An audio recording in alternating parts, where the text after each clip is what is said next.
Thank you, Chris, and welcome to the November 13th, 2023 Board of Directors meeting on the Plan for Water Strategy Options discussion. So this is a moment we have been waiting for eagerly, and I want to just start by thanking the team for putting together our list of alternatives, and I look forward to hearing everyone's feedback and ideas. But before we do that, we are going to start with the Pledge of Allegiance. I pledge allegiance to the flag of the United States of America and to the republic for which it stands, one nation, under God, indivisible, with liberty and justice for all. Chris, would you take roll call? Division 1. Here. Division 2. Here. Division 3. Here. Division 4. Here. Division 5. Here. Okay, Jennifer, shall we turn it over to you to get us started? Sure. Thank you, President Hull.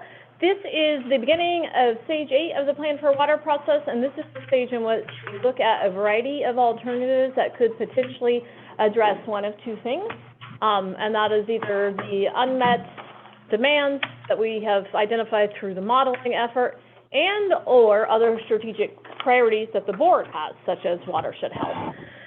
Staff did a lot of effort to put together this table that is intended just as a point of input. Nothing is set in stone, so we are here today to obtain input, add things, delete things, modify statements on here. We're just intended to start kind of flushing through this. So I think today that Mr. Roderick will take the charge. I do apologize. The hard copy, you might need a magnifying glass. I did. It is very small, but you will be able to see it on your tablet, and we will be sharing our screen. It'll be up on those screens. Our projector is still down, so we're still working on ironing out fixing that. And so I think we'll kick it off. Perfect, thank you. Okay, well, thank you, Jennifer.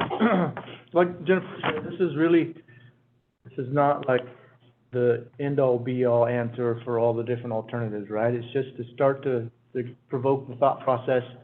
We tried to envision and think about, when we look at these different alternatives, how they could potentially impact us. Some are a little easier in terms of trying to develop a number, others are not, right? It'll take a lot more in-depth analysis, but it's at least a good chance to start getting input on some different options, things that have been discussed over the past year, plus even before that, and others that we haven't considered. There's others out there, I'm sure, that the folks have or you have that may be something we need to look at as well. So I guess I'll just kind of go through each one. I don't necessarily spend a ton of time on each one in terms of the description, just do a brief one, and then we'll just kind of open it up and let the discussion go where it may. Does that make sense to you? Yep. Yeah. The question I keep asking, and I just for clarification, the four scenarios on page 1 of the background, those numbers include proposed FERC flows, correct? The old report included proposed FERC flows, new FERC flows. For the numbers we ran with yes. So for today, if I wanted to calculate where we are today, we'd simply subtract that number, that 46,000 number? No, because it varies depending on year type, et cetera, right? Is there such a thing as an average number for that? Could it use? I wouldn't think so. I don't know if Chip has any thought on that, but Okay. I mean, it's really gonna be dependent on the year type based I on know ages, that's et cetera. the challenge in this conversation all Yeah. along, how we're gonna figure out those each year. Yeah, because we may have a dry year and then we have a wet year the following year, right? So It would be reflected in the annual average unmet demand number, though, Yeah, because yeah. that takes into account the different water year types that are projected by the model, which is what influences or causes specific FERC flows because they're off of water year type. yeah, we just wouldn't be able to easily subtract out an average number in a particular year. But the general point I'm trying to make is that these, to figure where we are today, those numbers we deducted from these numbers, correct? That we don't, see what I'm trying to say, where we are in 20. Yeah, if we used our flow requirements for today, versus the flow requirements for the FERC license when it comes into play, it would be a smaller number. A smaller number than here. Correct, depending on Okay, what they're so doing. for conservative planning, we want to. Yeah, our thought is that ultimately the FERC license will go into effect, whether that's next year or 10 years from now, but ultimately we're gonna be on that discussion. And the number used here is 55, the unimpaired? No, No, the FERC in-stream flows associated with the new license vary by stem and water year type. The number you're referencing is related to the Bay Delta proposed Correct. update to the basin. So that would be in addition to the number that's here. Correct. Just wanted to clarify. So our current in-stream demands are about 7,800 approximately. yeah, I think that's Yeah. Okay, right, yeah. yeah, and then the HDR report said it would be an average around 46,200 acre feet. Well, that's the top end of the proposed flow rates. Is It was it 50 a wet year? No, it was 59,600 Is top. it 59? Yep, and the low was 16 or 19, Are you talking and the about average. FERC now, the FERC flows? Yep, The FERC flows by water type. By water? In wet and by years, wet year- the wet year, in-stream dry year. flows are much higher than in critically dry years. Right. How about our Yeah, current, the range from the very light year is 12,000 acre feet roughly up to 56. Somewhere in the middle there's your average. I can get you the specific number, I don't have it off the top of my head, but yeah, it was that HDR report we got, demand. we have the number. Yeah, it was, I remember it always was 46,200 average. so that's the number I have in my head. Okay.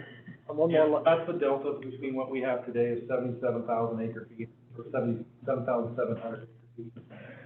In a very critically dry year, that jumps up to 12,000 plus when the FERC license comes on board. A very wet year, that jumps all the way to 56,000.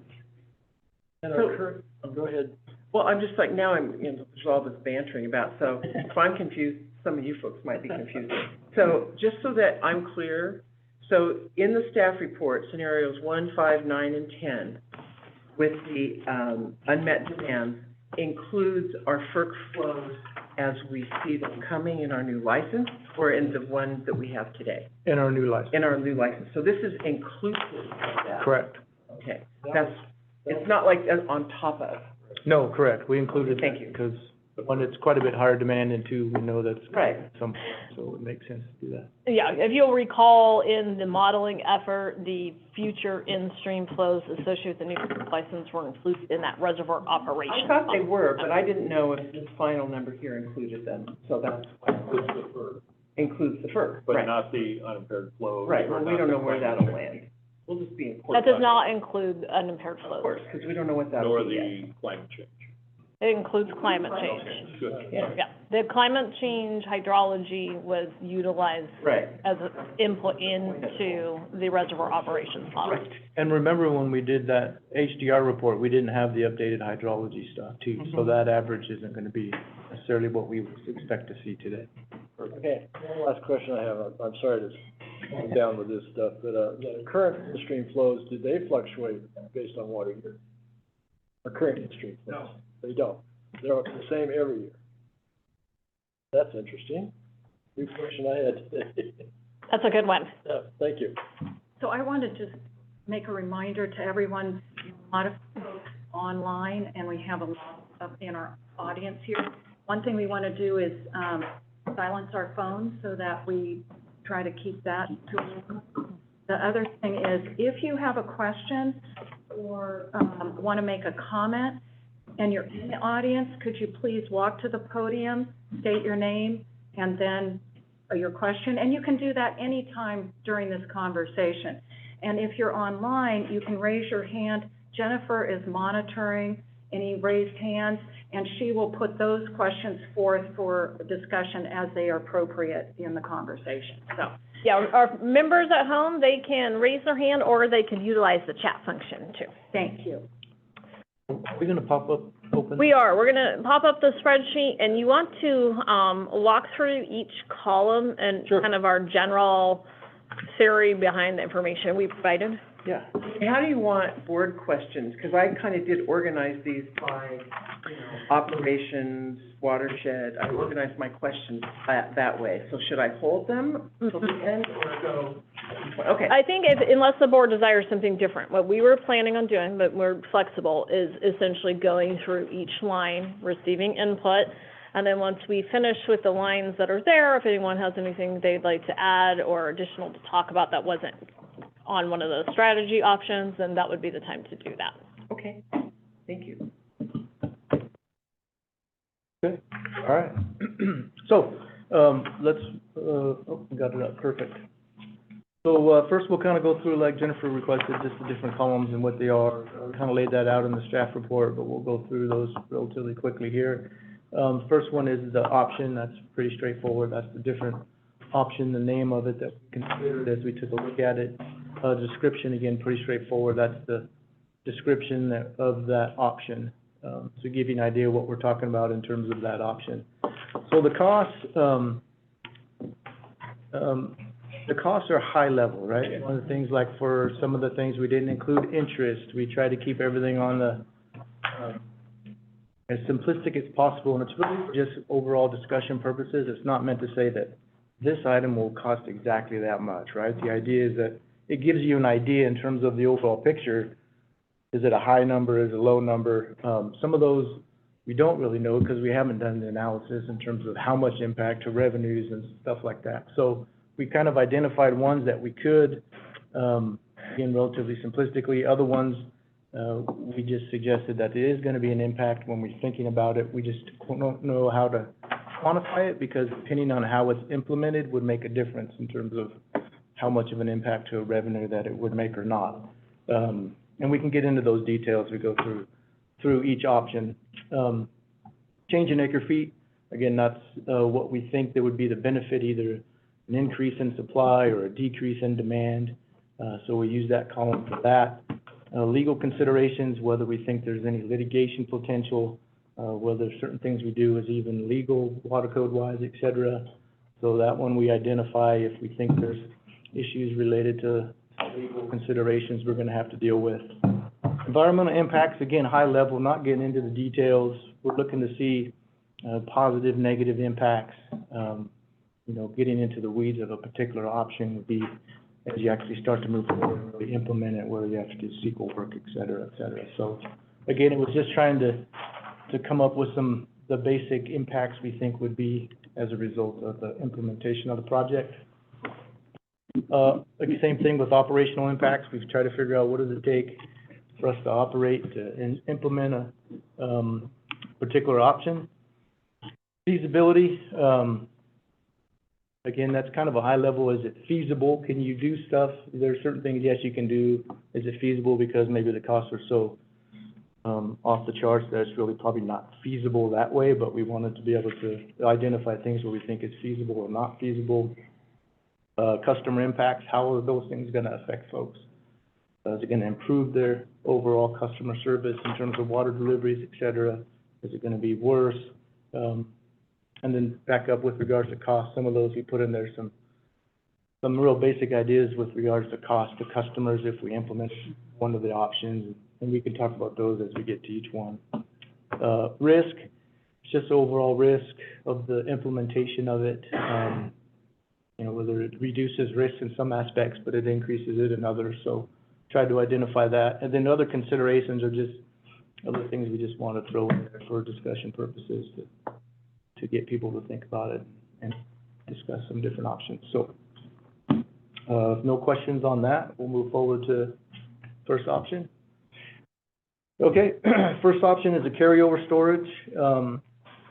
Right now, the model was run to meet the minimum health and safety that we have, which is roughly 77,000 acre feet. And that is for, obviously, the treated water folks, the year-round water customers. It also includes livestock as well as, what was the other one I'm thinking of? Livestock and farmers, people.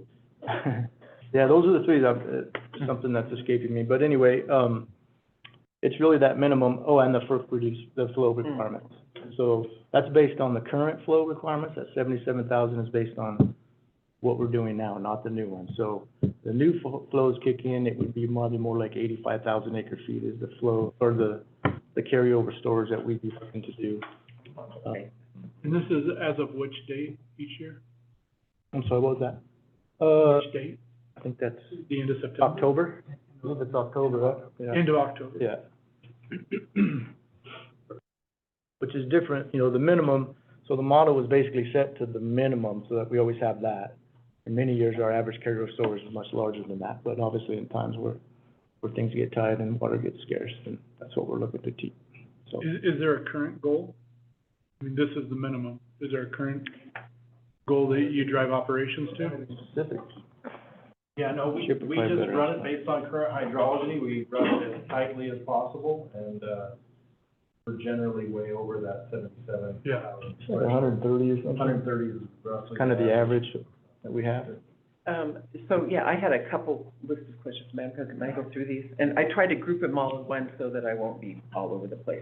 So, one of my first questions is, what is our current carryover storage, or the average carryover storage, say, of the last 5-10 years? And is it, in fact, the 130 that? It's in there. Mm-hmm. Okay.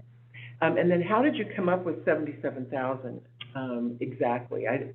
That seemed low, and I didn't understand where you got that. Yeah, so that's, and Chip may be able to help out with, that's with regards to the being able to feed our treated water customers, the year-round customers that use for either Year-round in-home raw use, water. yeah, correct, or, for livestock, et cetera, that they need to have water Okay. to be able to flood that, as well as the in-stream flow requirements. Okay. But it's not inclusive of all agricultural, Correct, correct, It's not, okay. no, correct, by a long shot, right? correct. It also takes into account dead pool in the reservoir. Dead pool in the reservoir, yeah, so that was the other one I was trying to. Yeah.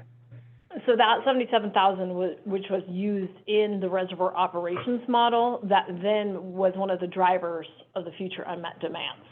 So there has been some thought that if you decreased that 77,000 to something lower, would you essentially be addressing your unmet demands by making them lower, because you're not requiring to carry over as much storage, so you could have more water to use? Mm-hmm. Now, that is, from my opinion, a very risky proposition, because you do end up playing with fire to an extent, right? If you decrease your carryover storage, you have less of a buffer, and you could be in multiple dry year periods going into water shortages from day one. So you'd have to be cutting water on day one. I just want to make sure everybody really understands what that's talking about. Okay, and so then my next question, and maybe this is for you, Chip, is how close have we been to that 77,000 acre feet over the Okay, when it- last 20 years in your opinion? And we're around 100 to 110, Uh-huh, is the lowest we've had, including the recent drought. Do you remember, 77? I don't know that number off the top of my head, I don't. We can find out. okay. So we've not ever gone down this low, because that's, 23,000 acre feet difference from the lowest point we've ever hit to this health and safety. 77 may have been. Yeah, I think it's 77, we Oh, was probably it did. 77? Mhm. Yeah, it's shot flat with nothing more than a puddle. Oh, okay. There were real shortages, delivery shortages in 77. That was one, the driest year we've had on record. But it didn't take into account climate change, right? So Right. consider that your driest year, Right. now we're projecting it to be even drier. That's what I think. When you say 77 now, you're talking about 1970. Yeah. Correct, yeah. That gets confusing, yeah, same number, How I was born. So, yeah. So I have one. so yeah, so that's, About. to follow up with that first, but that's one of the risks to consider, right, as we move forward with potentially operating lower is, as the climate changes and the snow is less, Mhm. the impact to the reservoir being drawn down becomes higher, right? So the risk of lowering the carryover means there may be times when we're not gonna be able to meet that demand in the future because of Would that. going down to 77,000 acre feet impact hydro operations? Would you have to cut back? Mhm. It would impact because the reservoirs would be lower, so the head available to run as well as the water through it would be less, yeah, absolutely. Do we know? We don't know specific, that's if we wanna move forward with something like that, where we can maybe dive into that a little more in detail, we can do that, right? Some- This would You know it's an impact. This would be an option that if the board wanted to take further consideration of potentially lowering carryover storage in very dry years, that we would recommend some fairly extensive modeling, because as pointed out, there's hydropower revenue generation impacts, there's water sale revenue impacts, there are reality of real shortages also, especially if you get into that multiple dry year period. So this has a lot of risk and a lot of analysis that would need to be doing. So for what we're not talking about from a policy level. What we're talking about is if the board desired to address unmet demand impacts through lowering of carryover storage, it needs some fairly significant modeling to make some confirmations of actual risk. Understood. So then this will be my last question on it. So, in your column about this, under legal considerations, you say, litigation regarding the water code. And then over on the feasibility, you say this is feasible, but a high-risk option. So I'm wondering, are those mutually exclusive? And I don't understand why litigation would be as, Because you're picking winners and losers. Yeah. So you're drying up pasture and, other irrigation types and leaving only certain irrigation. okay. Just needed to know. Yeah. I just wanted to understand why, what the basis for the litigation would be, and it's because of picking and choosing. And you could also have some potentials of causing some additional temperature issues because you're dropping your storage down so low that you're not protecting your cold pool anymore. So there are also a consideration of other environmental impacts. Just having enough flow to minimum inflow. Right. That brings me to think about Oroville, and, Dustin, you probably know about that. And there was, we all know it just got down to, I don't know if they were dead pool or not, but they were pretty close. Yeah. And did they then have to make these kind of considerations? Did they have to cut out certain uses? Did they get sued over that? I mean, I'm just interested in. Yeah, they did not get sued, but this discussion of an appropriate carryover storage target is a statewide discussion right now. Mm-hmm. You'll actually see it in the draft staff report for the proposed update to the water quality control plan. And I will tell you, this is going in the opposite direction of where the other discussions are occurring. The other discussions are you need to have a greater degree of carryover storage as a hedge against this, uncertain hydrology and climate change that we're experiencing.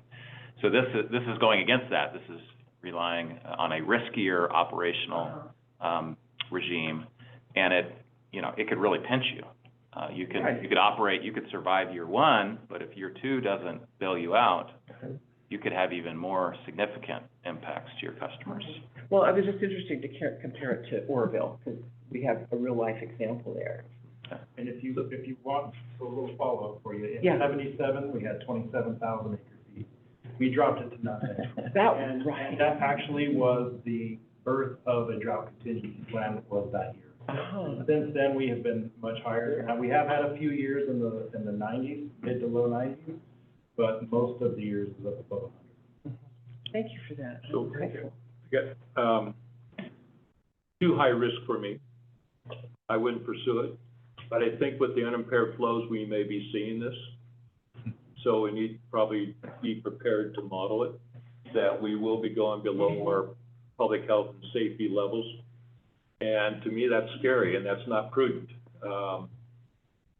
So I don't think we need to go any, further on this, but the idea that it could happen by regulation is out there.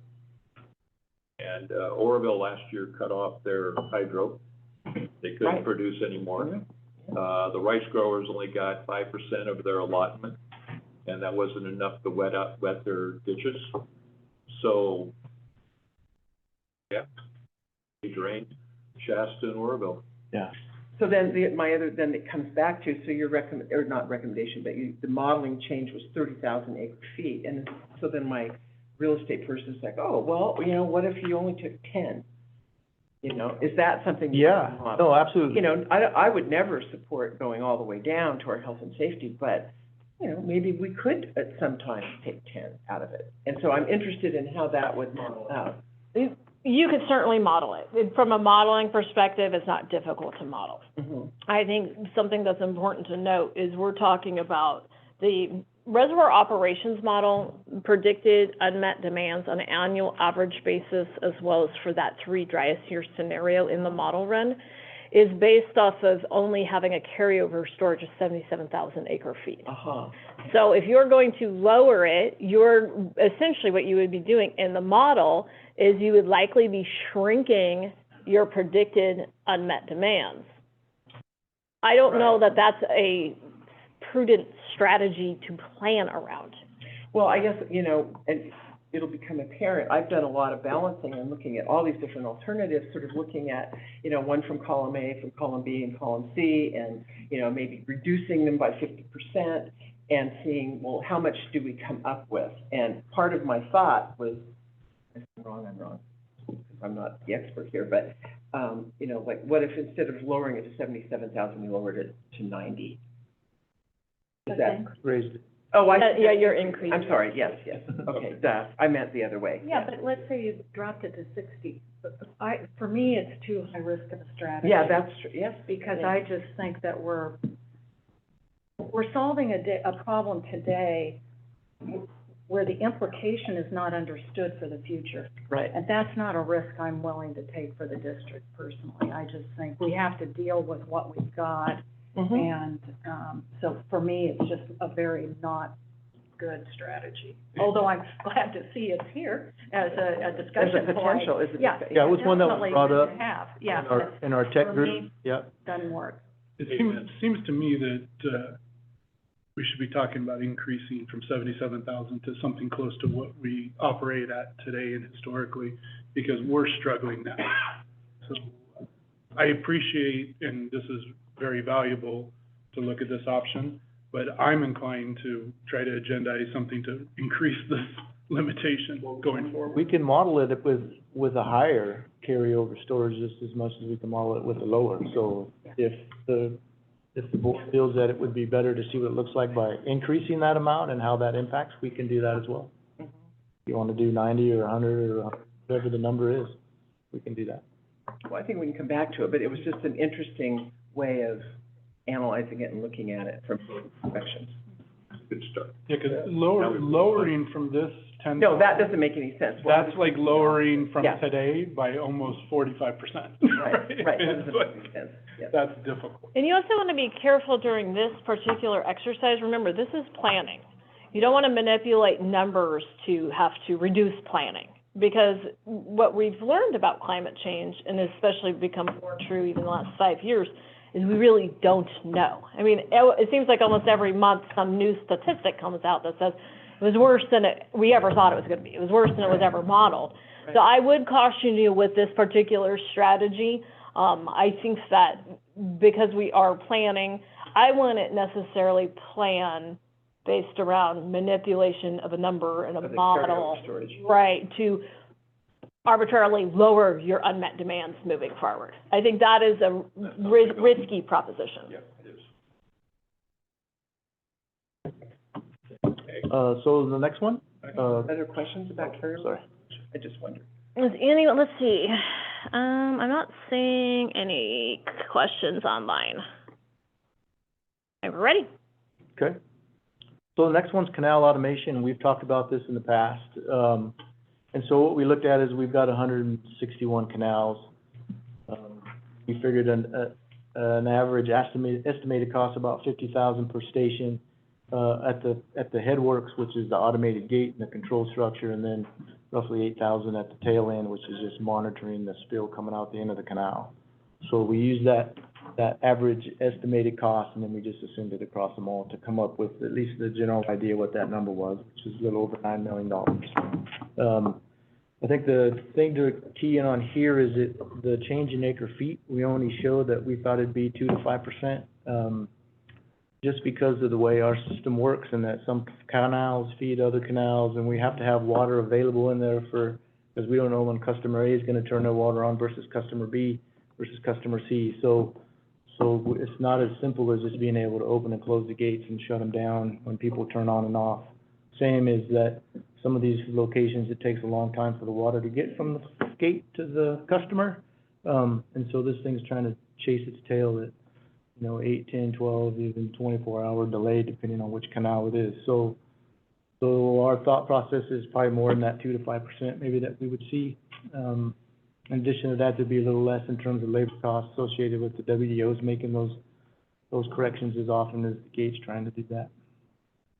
So, And this is measured again as of the end of the season, October 31st.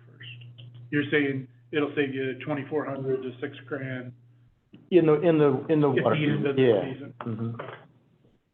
Because I think part of the conversation that will become interesting is how do we save water earlier versus how do we meet that number at the end, right?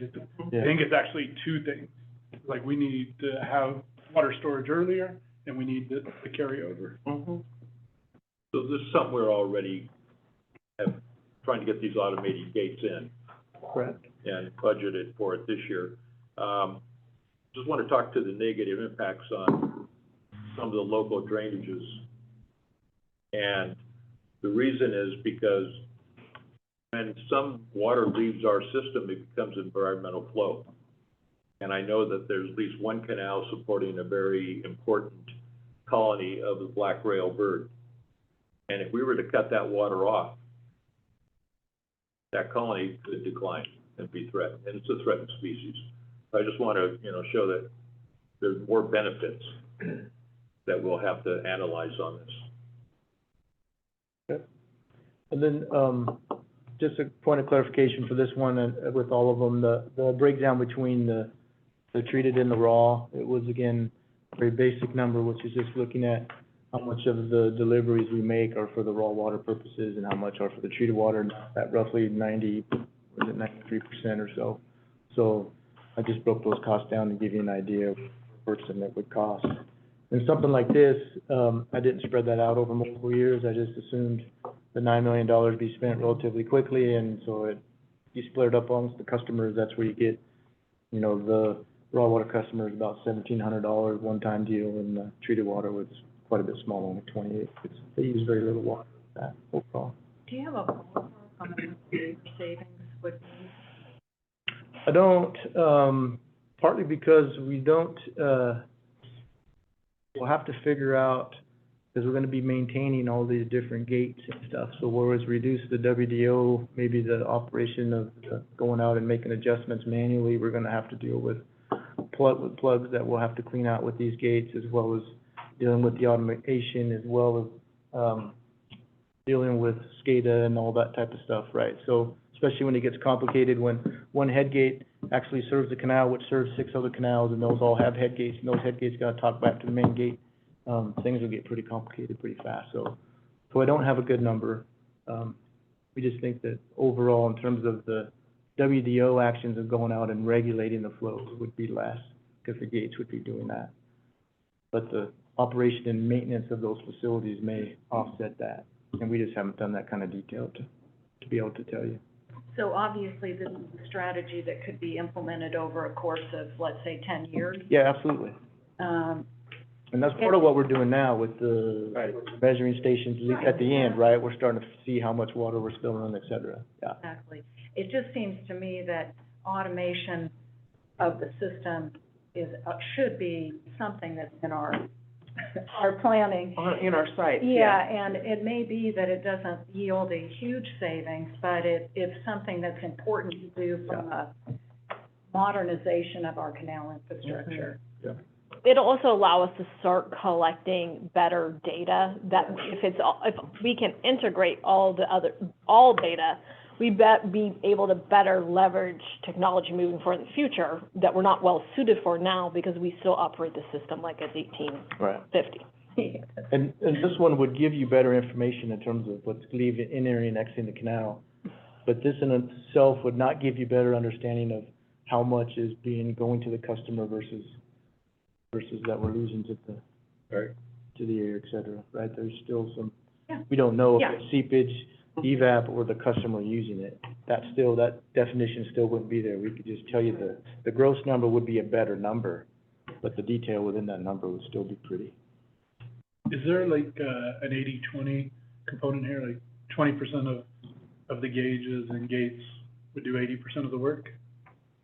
Jumping off point? We've talked somewhat about that. There definitely would be a strategy to deployment, because there are some canals where you would have way better bang for your buck on deploying it there first. I don't know that we've gone so far as in Chip and Tor, better the experts, as identifying those particular canals beyond what kind of our gut tells us. Yeah, so currently, we're looking at automating the locations that, again, give you the most bang for the buck. So the locations that take a distribution operator half a day to drive out to and get back, if we can get eyes on it out there and we don't have to spend personnel time out there babysitting it, great. But the automated gates are even more strategic in that we need to pick the upper end canals that feed all the feeders down below and start there. Because that's where you're gonna get the most bang for your buck. You know, in time, maybe it is over a 10-year plan, we start getting the smaller canals, but we certainly wanna start up high where we get the most use out of those gates. Yeah, it might be an easier sell if it was broken into these, percentage, we say do right away, and that's 5 million. And the other 4 million could be done over 8 years. Yeah, gotcha. It's a good thing that we really need to sit down, strategize upon and get it. And that would be the idea with kind of the next, what happens after the plans for water is to go into the master planning. So that's Yeah. raw, treated, watershed, operations. And I think if this is a strategy that the board is supportive of, we really focus on those, answering those questions in the master plan for raw water. Yeah. Yeah, and some of these lend itself that we should be doing or we're striving to do. It's just whether it gives you enough to really make a difference to want to try to run it through a model to say it saves you 1 or 2% or whatever. That's part of that discussion too. Yeah. So next one, this is the metered raw water accounts. This is basically installing a mag meter, for lack of a better term. We got some average costs. It's about $300 for that. Then there's quite a bit of cost in terms of the installation and the retrofitting of those meters. So you see over there, overall, we've got about $1.5 million in meter costs for all of our raw water customers, and then about $5.5 million to actually install and put all that stuff in and deal with it. That's based on some limited information that we currently have. We do have some in the Smartsville area that are connected to a pipe that are fed to a meter. That was my question. I thought in our last discussion about this, that I had to come off of pipes to. Yeah, so they don't have to, they just get to be very difficult to operate them because you gotta have them full typically. So you're gonna have to check the canals up high enough to be able to make sure that the meter is full and not partially full when it's spilling. You're probably gonna have to potentially lower some of the service boxes down, do some additional work to be able to make that functionality a possibility. At the outlet of the box? Yeah, the meter would be basically where your orifice plate is now, that would be your new orifice plate. And so the benefits of doing that is, of course, it's gonna give you better actual numbers of what customers use. What it's not gonna do is reduce the amount of water that we need in the system by very much. And the reason is because we still don't know when customer A is gonna turn on versus customer B versus customer C. So we watch what the flows in the canal are, but, if customer A is not taking water, we still gotta have enough in the system so when they do turn on, that they're actually receiving the water, kinda like you do now. Now, we don't know that, you may have yours running 24/7 and you may only run yours 2 hours a day. But whenever you run 2 hours a day, you expect that water to be there. So the operation of the system really doesn't change much with just meters. Now, if you were to encase the canals and do the meters, that's a whole different ball of wax, right? Then that makes complete sense to do that. And you would have very little waste overall in terms of the system. So from water saving standpoint, the automated gates on the canals is a better deal than metering the water. Yeah, we don't, like I said, we don't expect much savings just because we basically operate the same way that we do now, with regards to that. And these meters would be cell-based to report or manually read? Yeah, so that's part of the issue too, right, is that depending on where they're at and how things are set up, it could be a combination of the two. To get, right. Exactly. Yeah, I was gonna say, so we use this technology on our treated water systems. And we still have, Even spotty in the treated water system, so the raw water would be a lot of manual reading. yeah. Yeah, it seems like a lot of money for a high risk that you get any return. Right. There's also the technology's not quite there yet. I think, in 5, 10, 15 years, it might be a more feasible option. And this is one of the reasons I always say this to folks, is I used to run a sewer system. This is the reason why sewer is not typically metered, is because those type of meters get clogged all the time.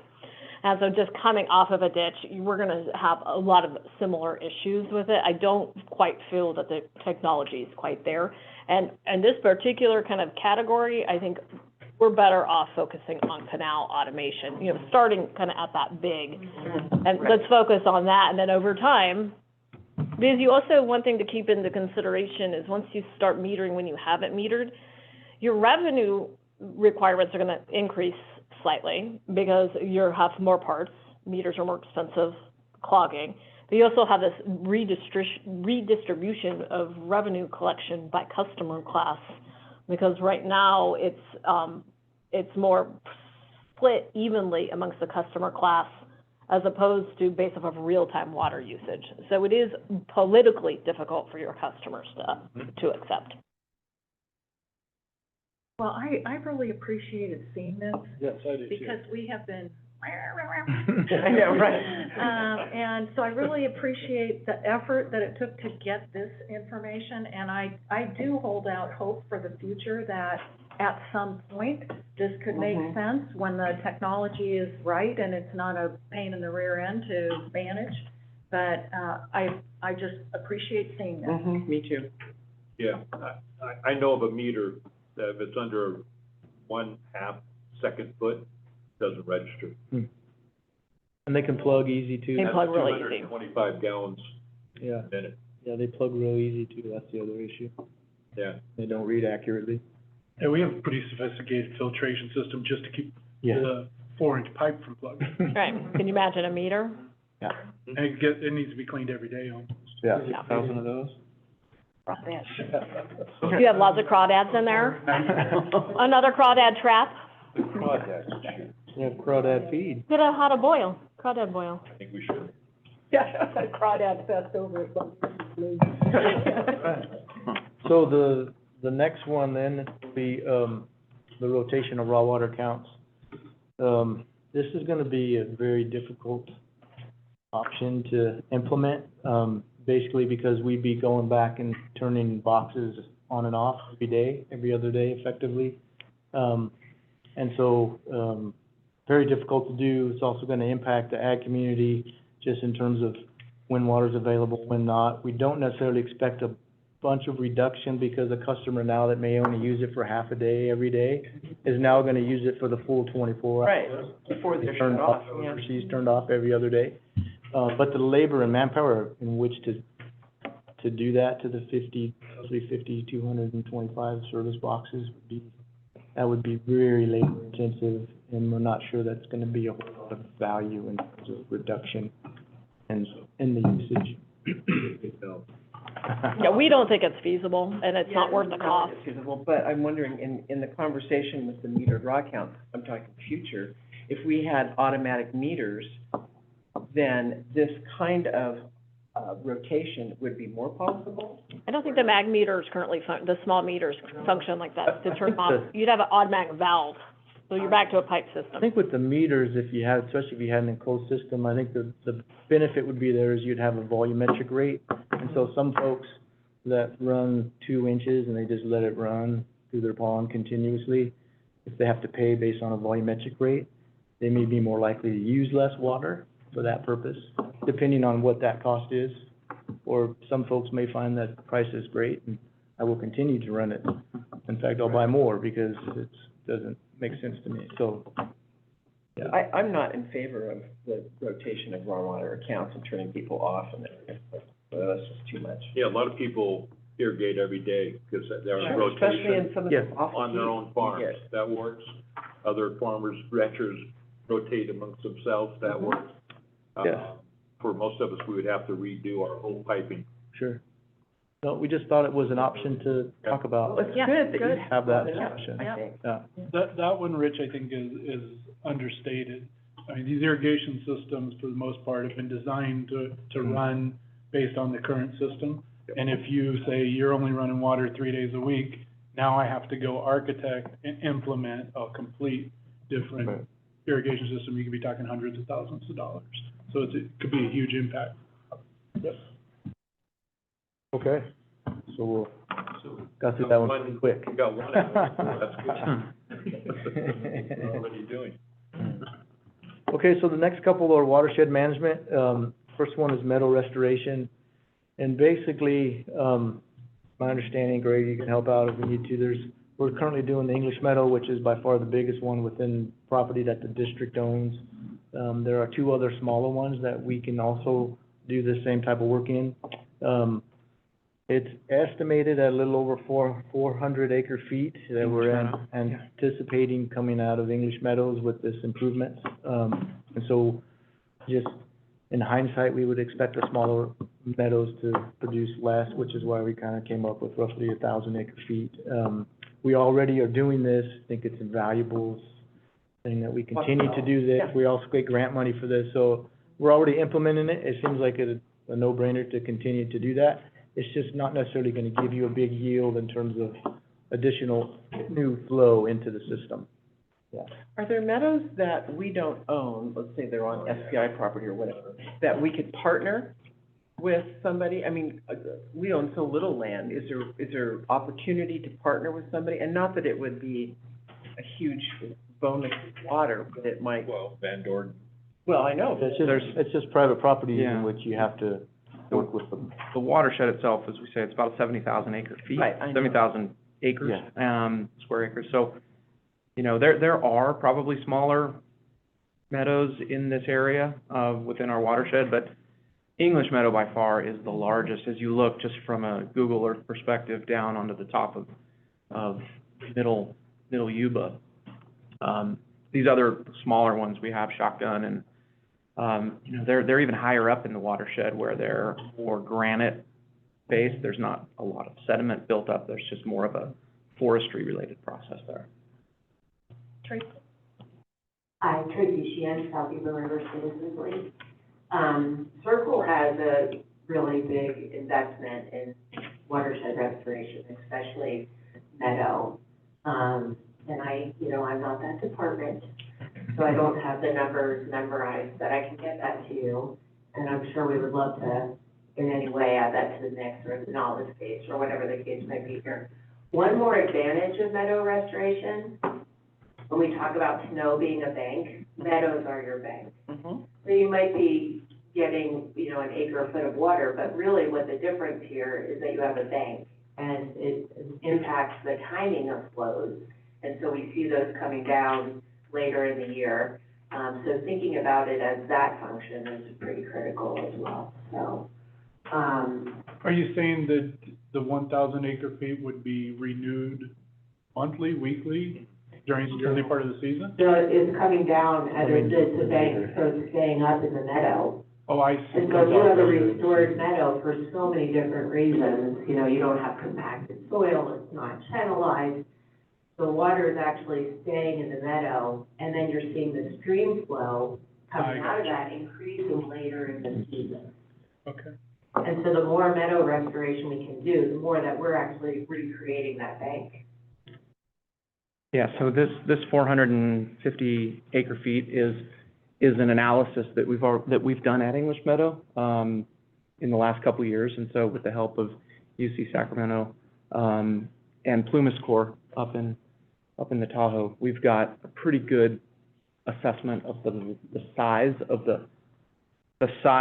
the capacity of this particular English Meadow. That's where the 450 acre feet is from. So yeah, Tracy's totally right. It is not only is it, from an environmental standpoint, the best thing to do within our meadows that have been decimated over the years. They do need, especially English Meadow, which was under a reservoir many years ago. It requires this process. And so we will see, I think, flow coming out of this meadow as the summer progresses on more of a steady stream than we see right now, which is more of a flash movement of water in the early spring and then nothing more later on. And so we're seeing that right now with the progress of the meadow restoration at English Meadow today. We're seeing water coming out at a slower rate just in this summer's worth of work that we've done. So it is absolutely a good idea to do. There's a lot of money from the state currently. We hope in the future to do this sort of work, but out of $1.7 million project there at English Meadow. NID got roughly $1.2 million to do this work. So, yeah, it's generally cost effective. There's generally a lot of funds available through multiple funding agencies, both from the state and other institutions. So, yeah, it's It's a good project to do. a great project. And love the grant money. When will we know how water's released from month to month to month? So we have a stream gauge. We've installed a stream gauge. Okay. And we've taken measurements over the last 3 years, 2 to 3 years. So we have measurements pre-project, and we will know in a couple years what those measurements are post-project. So it'll be very interesting to highlight, sort of to Tracy's point, how this flow will happen. We are partnering a lot with Circle, working with them because of their Van Norden project. We want to be able to kind of identify commonalities between high elevation meadows and what the project does. Prazo is another meadow that flows outside of our region. It goes to the east, but they've got 10 to 15 years of experience there. And so we want to be able to utilize that as well to see meadow restoration and meadow management. I'm gonna do a time check, because we have a little over an hour, not to cut you off, Right. Chris. No, that's my first. And so we've got this much to go through, not to stifle conversation though, so, but I do want to do a time check, because if our goal is to wrap up, we need to kind of talk about the option, and then if we want to talk about it later as a board, I think that's perfect, but. And maybe we can help tee it up a little bit. Meadow restoration doesn't really lend itself to requiring modeling for the purposes of addressing unmet demand, but this is a nice one that would dovetail nicely into a watershed management plan. Yeah. So it sounds like we have general consensus. We're not looking for approval of anything today. We're looking for general consensus of what we try to package up and flesh out more. For the next Reforestation, conversation. Mm-hmm. Yeah, forest management is the same. The forest management is the same thing, so this goes back to fuel reduction, dovetailing off of a lot of the work that Greg has been doing. You know, it is expensive, but it's one of those things that if you continue to invest in on an annual basis and obtain grants for, that it can be doable on a limited basis, depending on our actual acreage that we own. And it does improve the overall health, it does improve more water. Right. Greg, Quality here. yeah, Greg informed me that less trees, the snow lands on the ground and packs versus sitting up in the trees, so it melts slower, so you have more snow and later in the spring. So there are benefits to the water supply. Reducing wildfire risk. And we have Yeah. increasing infrastructure to be managed in the forested lands. So better to work on it. But we are ongoing and we are getting grants for this. Mhm. Yeah. Definitely. So we're not going to midnight? What's going on here? Push on. Hi, I'm Joy Wade, and I'm a community member in Chicago Park. And this is the first category that encompasses the comments that I have today. It includes the meadow restoration and the forest and the education and the conservation, which are all coming up. And so I figured this is the perfect time to just give a comprehensive comment on all of those subject matters. And it's very, it's incredible that this meeting was scheduled. I didn't know about it until yesterday when I came home from the Localizing California Waters Conference. And this is not a new thing, because I brought this up to the board many times over the years, but not recently, but I've always encouraged NID to participate in the Localizing California Waters. It includes nonprofit organizations, state and local jurisdictions, including, and not just the irrigation districts, but also the health departments and other layers of local, state, and federal policy. And so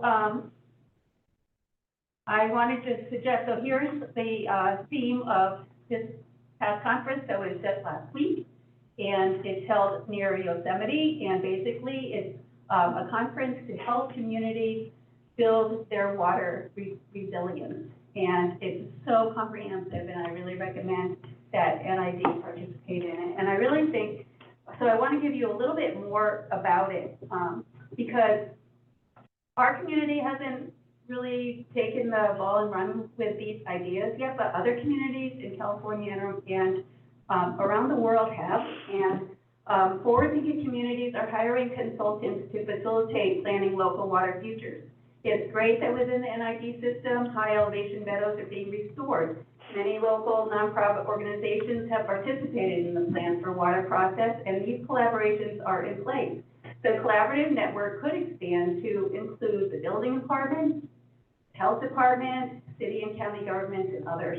And so there are consultants that actually work with communities to help build these relationships and help resolve resilience problems in the community, because it's not really only NID that's responsible for us having water security. It's up to the individuals in the community, and the partnerships that NID could have with other members in the community, and the education that could be provided to the residents to do their own part in preserving our water supply. And so some of the things that are involved in this is, Joy, I'm gonna have to do a time check again. okay, I so I really have appreciate brought, your comments. okay, so I have brought some information that I can give to you that you can look over, and hopefully that will be enlightening to you, and thank you for this. Thank you, So Joy. I give it to you. Thank you. We look forward to reading your materials.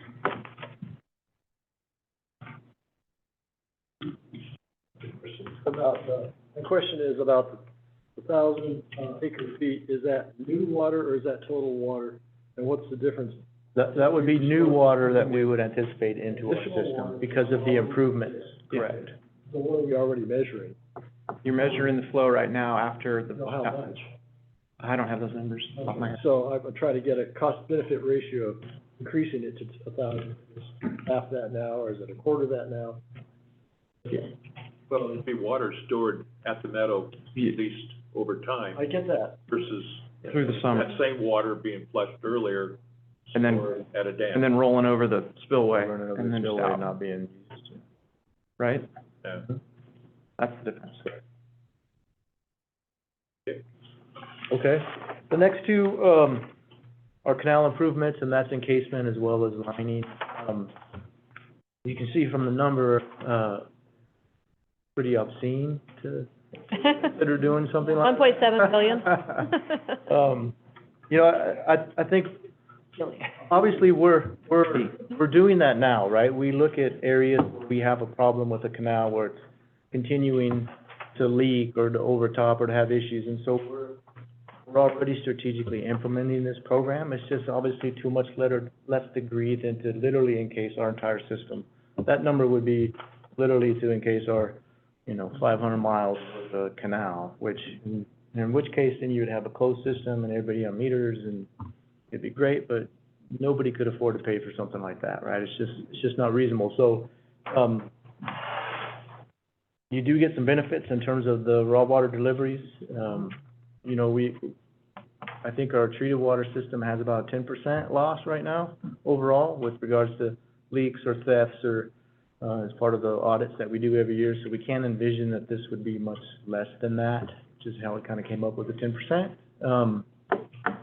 Anyway, I think it's something that we have done, we continue to do, we will continue to do, but it'll be just really more based on specific situations and locations as we deal with trying to make these canals less likely for failures and leakage and that type of thing. And this cost would be solely, borne by the customers, by the ratepayers. Mhm. Correct. That's why it's so astronomical. That's why it's just off the charts, right, in terms of. And I think that figure's low. Yeah, and this is a real, I took an average of 30-inch. Our canals can be an 18-inch pipe or it can be a 96-inch pipe. They're all over the place. So it was just a rough guesstimate that, okay, let's assume they're all 30-inch pipe, $25 an inch, $800 roughly a foot. Add that by 500 miles, it comes out to be a really big number.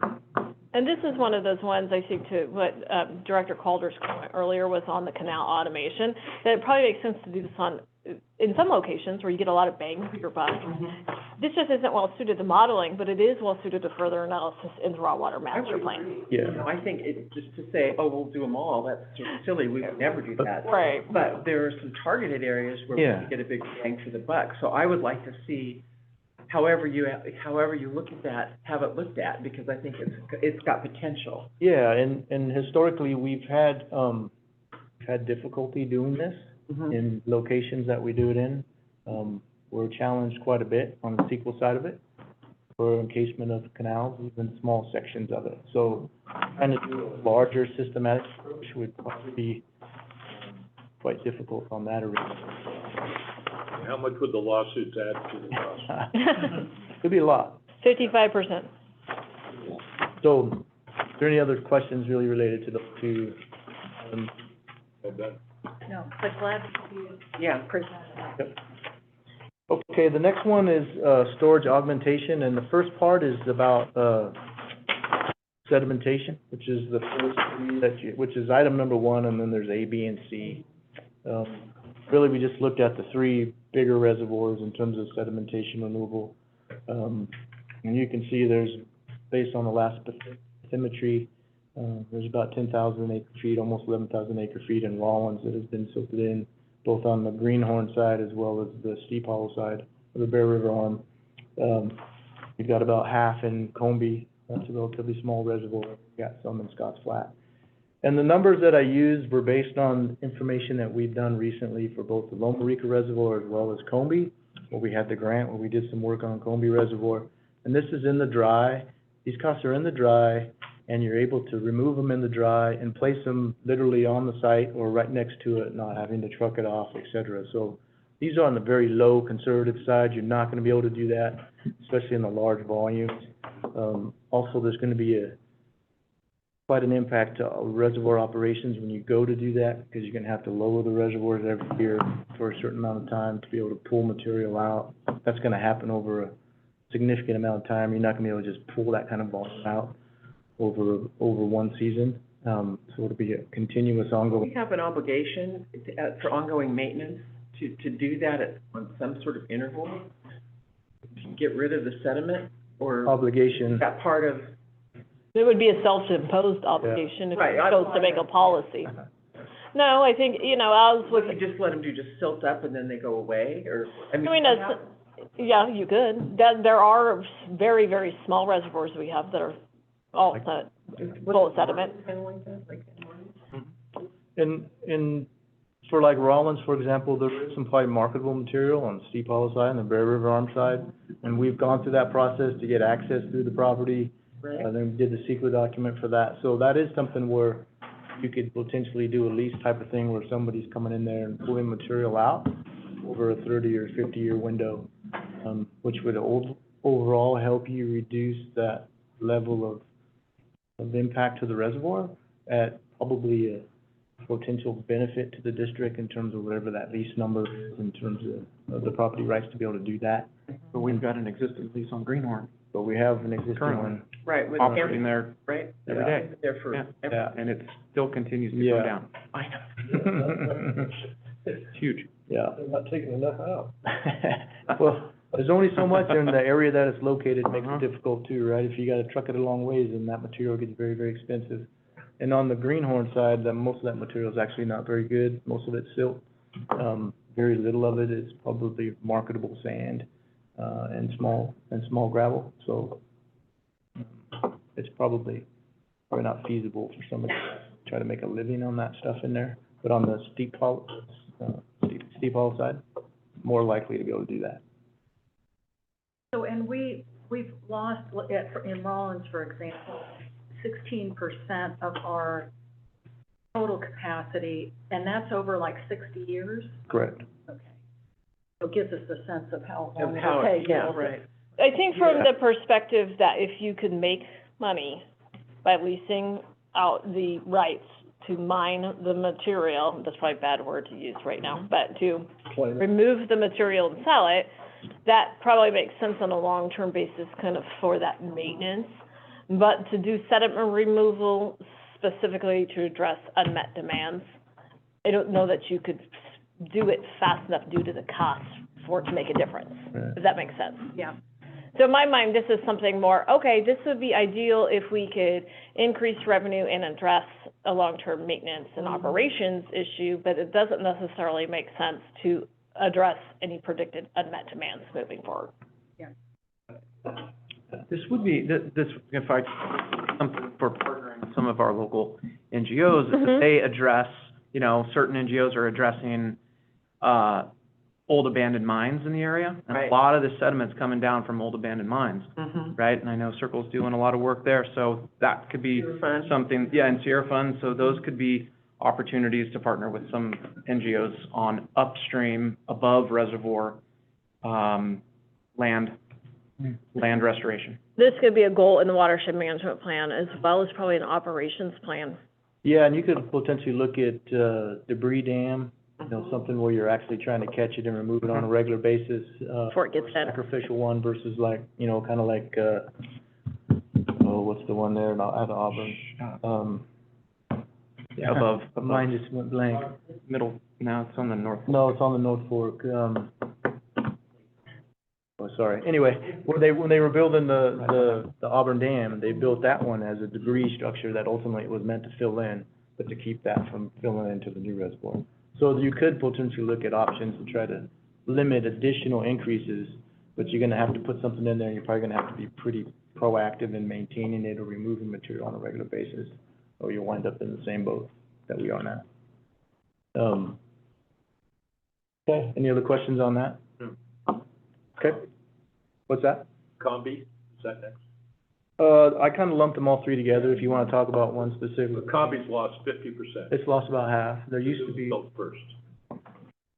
yeah, that was built before Rollins, so Rollins didn't capture the material.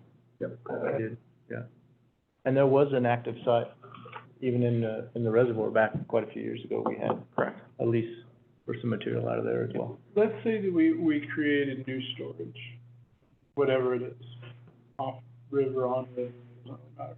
And it's 50,000 acre feet.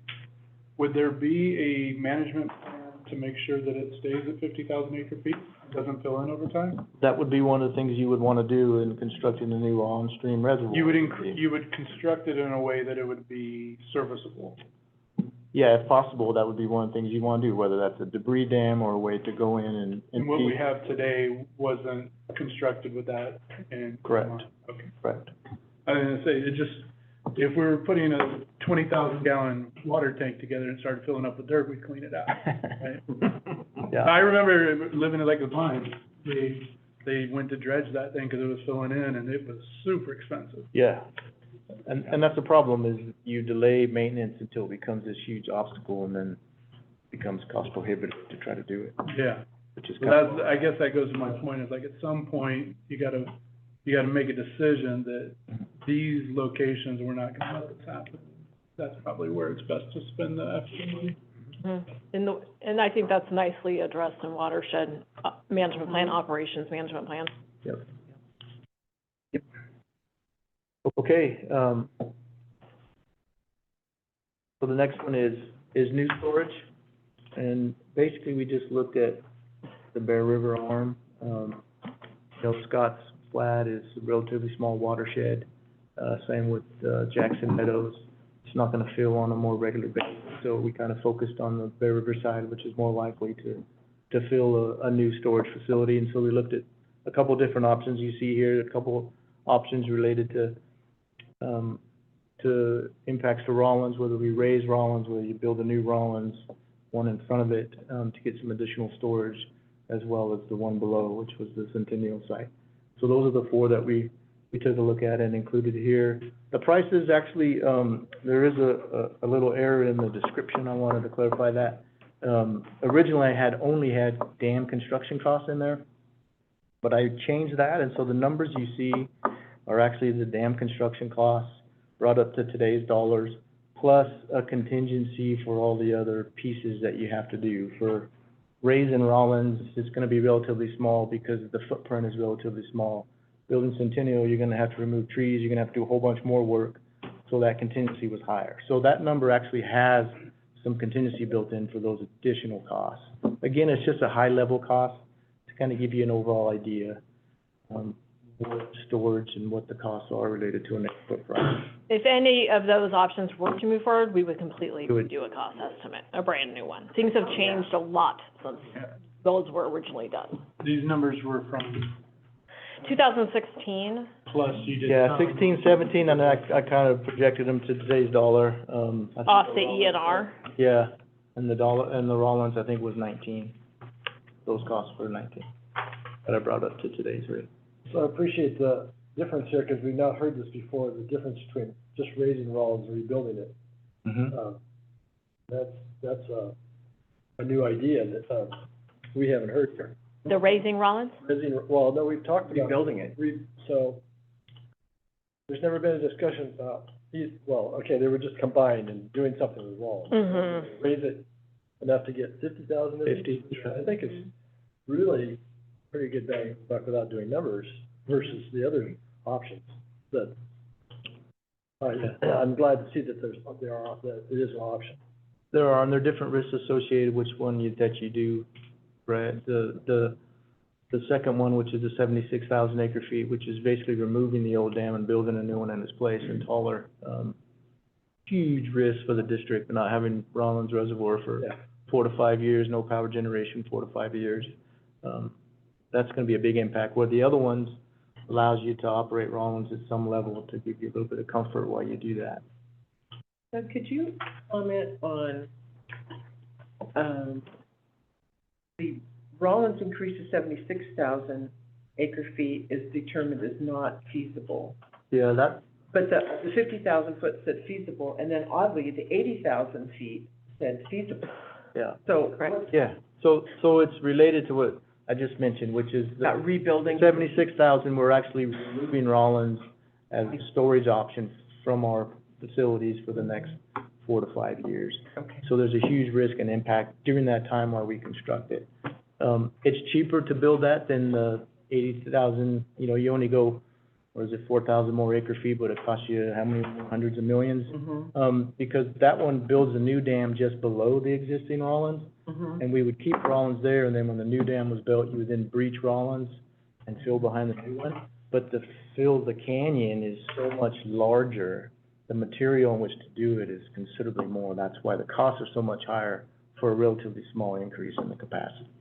From a regulatory project viability perspective, raising the existing dam would be the easiest Right. project. And what would be the timing? I mean, like, if you were to take Centennial as a storage option and raising Rollins as a storage option, which one of those projects, given all that we know, would be more likely to move forward in enough time that it would help us with our shortfall, Raising Rollins. raising Rollins? It just has less impacts in general and less property acquisition. It's the easier project. It gets you less storage, but it is by far the easier project to get. Like with storage, along with, different operational things, it makes a difference, right? But 50,000 is a huge, That's a big number. big number for us right now. Right, especially when you look at the climate forecast. Right. 50,000 would meet your average, help to address your average annual unmet demand. Right. You could still have shortages in a really 3-year dry period. I think there was under a couple of scenarios with the high demand, but dry climate High change. demand. Yeah, that you would still have a shortage, but it would be much more mitigated. We could likely address it if that's as worse as things get. Mhm. My question, anybody in the audience have problems with raising Rollins? It's obviously a lot more, No, this is a very high level. We have can you explain what the report was, that the analysis that was done, that it all included? For the raising? Mm-hmm. Yeah, it was just, AECOM took a look at the constructability and feasibility of doing this work. The Los Vaqueros Dam over in the Bay Area, I believe their last raise was a bent core system, which is what AECOM utilized for the raising of the dam, which would still have to go through a lot of regulatory requirements and approvals, but at least feasibility-wise, they believe that that is an option that would be a safe option in which to raise Rollins up. And so they looked at basically, what can we do to increase storage in Rollins, and that was and the other thing that we looked at is we kept the Chicago Park Powerhouse as the tailwater, as the high water mark, so that we wouldn't impact the generation out of that facility. So, Right up to the, so those numbers cap it at that. I see. Correct. You have a dock right there? And future revenue it's not included in this, but you would achieve future revenue by the ability to generate more hydropower. Yeah, You'd have to do an analysis to you have calculate more that. Available, Yeah. so you'd either build a second unit or do another one. I mean, that would all have to be part of the process that you build out. Your pump storage. Yeah. Okay. Well, Rich asked the question. So, you know, I understand because I've been here, I realize that NID, voted in closed session, to fill out a water rights application on Centennial Dam. Right, you guys didn't do that, in August of 2014. So a lot of us have been here for almost 10 years. And just think about it, I have a 14-year-old right now. I've been doing this since he's 4. But I can understand after 10 years why it's like, oh, just like that, you know, raising Rollins is an easier thing. It's an easier lift, it's not as environmentally damaging, blah, blah, blah. So let's step back from that, because when you propose a project of that magnitude, yeah, we know it requires CEQA, et cetera. I haven't seen that analysis, Circle would need to see that analysis. I can tell you what you have down on paper here would raise the reservoir enough that it would almost meet Chicago Park, the high water line would be very close to Chicago Park. Inundated foothill yellow-legged frog habitat. You would inundate private property parcels. So this isn't, when you sit here now, you say, yeah, that's a better, gosh, I know we're not proposing Centennial Dam. I want you to step back and think about this raise first. And I haven't even done my research. That's one person, you know, I walked up to on the street who knew the information, obviously. We'd have to look at the analysis. But sitting here today and listening to the unmet demand and the numbers, and knowing that NID is at the top of the watershed, I have a lot to say on Bay Delta, I won't do that right now, and unimpaired flow, and who's responsible. You take that out, just take that out for this conversation, because I think there's some desperation behind looking at these numbers. And of course, there's just you're in charge of the water district. The unmet demand is low, doesn't require, in my opinion, new surface storage. What is required is, we all know climate change is on the horizon. And we know that means we have to change how we look at operations and how we look at demand. What we have here is not just unmet demand. We have unmet demand management, in my opinion. So if we get to that point, demand management, I'll come up and talk a little more. And then we had a couple of comments from Stuart Feldman, and he says, does raising Rollins impact upstream and identified habitat of yellow-legged frog and or other listed species? So just to make it clear, there's been no thorough analysis done on the environmental impacts, which is required by law if this were to go forward. I think that staff is aware that there is yellow-legged frog habitat. Any project is going to have environmental impacts, so we're required to go through those and analyze those. And then he also states, how would raising Rollins affect recreation opportunities? That's also something that would have to be analyzed if that were, this is just a preliminary discussion. In order to analyze those potential impacts, it's a lot of money. So we're just trying to get the ball rolling on what direction the board would like to go in, so that we can start, making some strategic moves or even opportunities to start evaluating those impacts. I just had one question. I've asked it before. Maybe I'm not smart enough to get it, so I'll ask it again. If you could build new storage or raise a dam anywhere in the watershed, is it most advantageous? Obviously, all the impacts we got to take care of. We'll consider those. But I'm just trying to understand from an engineering standpoint. Is it advantageous from water operations to have it lower in the watershed versus higher? Mm-hmm. Like, is that why we're always talking about Rollins Centennial area? Because that's the most operation for. In a perfect world, we'd like to have this reservoir at the highest point we Right. possibly That's could, what it and seems like in my head. It should be as far up as possible. That's where the snow's melting. Yes, but the Bear River arm was studied in the past to have another reservoir on it and had the water rights already set aside. And I think that's why the focus is so much Okay. on this Bear River side, is those water rights are there, they were available, and NID was actively pursuing them, so. Yeah.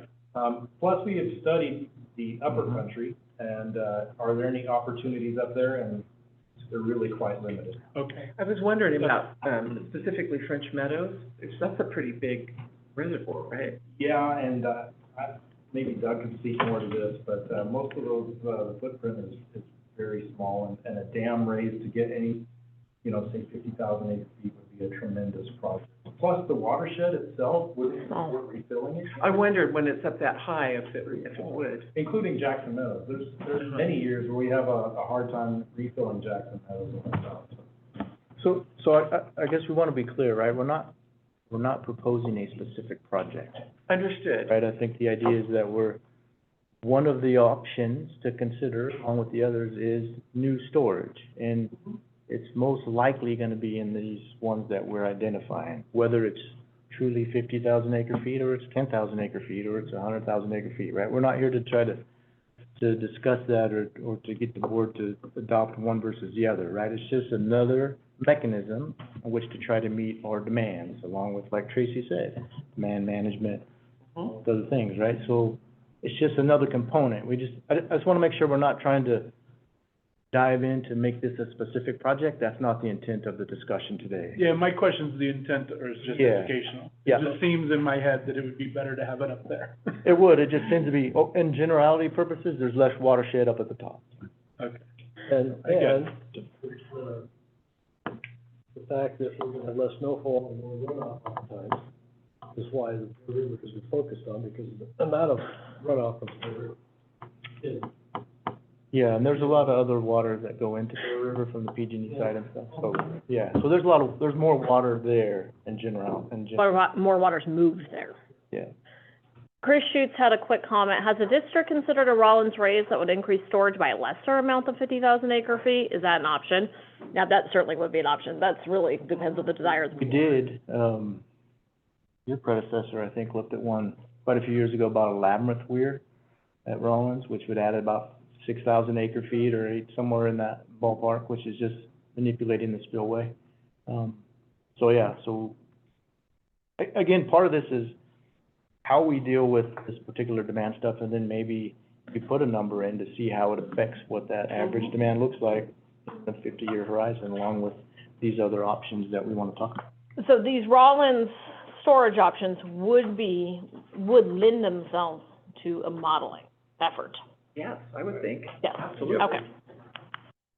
So should we say right now, we want to see some modeling? I mean, I would like to see modeling. I think that the modeling we could do kind of a hybrid option of A and something else. Right. Okay, Just it's increasing the reservoir size. right. I'd be looking for a range or something. Yeah, I think we could probably do a range so that you can take a look. Some of it comes down to constructability and cost. And then the only other one right now, none of the other ones we've really talked about lend themselves to modeling. They're still kind of moving forward, and I'm specifically referencing the decrease in the carryover storage. Since we have the water application, water right application, Centennial would have to model.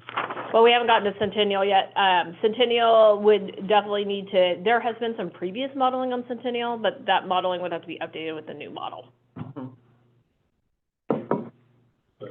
Yeah, just strictly up for the water right application. Yeah, the state filed water right application is currently tied to a project, which is Centennial. That project could stay, the application could be pulled, or it could be modified to a Rollins. There's basically three options. But we need to continue to move forward. Based on the commitments we've made to the administrating hearing officer, we do need to continue to move forward. Okay. Yes, we do. She was. So we agreed as a board to ask that we model Rollins A Yes. and not Yes. Rollins B or C? I would A recommend range. Rollins a range. A range. Okay, I get the range on the lower end, but we're not asking you to take down the current dam and build a new one. I don't, that would be pretty, we don't recommend So for, that. It would impact operations too much for 5 years. We would, yeah, How does operations feel? for the. You can't do that. modeling purposes, it doesn't matter. just increase the available storage Yeah, it doesn't at this matter. node to, by another 5,000 acre feet or 20,000 acre feet or 30,000 acre feet, and give you what that looks like in terms of a range, not specific in terms of the a project on how it would be constructed. It's more of, if we give you another 10,000 acre foot of storage into the system, what does that model tell you what the average unmet demand is? It's gonna change it.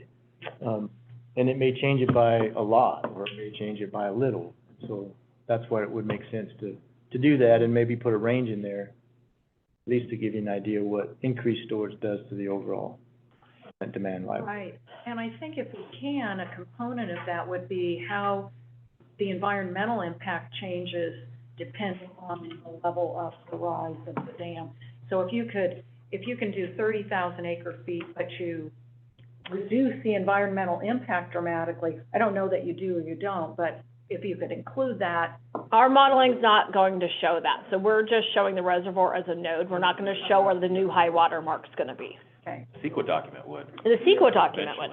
If we went forward with a Rollins raise into CEQA, we would model all of those options, because you could very well address a lot of impacts by just lowering the dam by a foot. Gotcha. Does anyone know the last time a dam was raised in California? Yeah, Los Vaqueros, Yeah. Was that? Just completed. yeah, Oh, really? just recently. South Sutter is going through their dam raise on Campfire West. PCWA added some gates to one of their, Yeah, that's the one right there at Auburn, that smaller reservoir I there. thought they did a larger one. Oh, there was one smaller one there just outside of Auburn, out of Forest Hill there, I can't think of the name of it. It was like a camp. Oh, that little guy? Yeah, Yeah. the water district, they added. I think it, Clementine. Oh, Clementine's what I was trying to think of earlier. yeah, Clementine's the Yeah. other one. Now, Clementine's a debris dam? Yeah, that's what it was constructed for originally, for the Auburn. Okay, so you'll do the modeling on Rollins, and, we will hear from Brad. I thought it was leaving. I was waiting. Brad Fowler, I'm a district customer. I've been engaged in this conversation before any of you were on the board or any of you worked here, except for. not Chip. Not sure. Anyways, so I've had opportunity to review this a little bit earlier, and, I thought of something while we were talking about this. I'm in livestock business, right? So we buy water, feed dairy, pasture. We also feed some hay.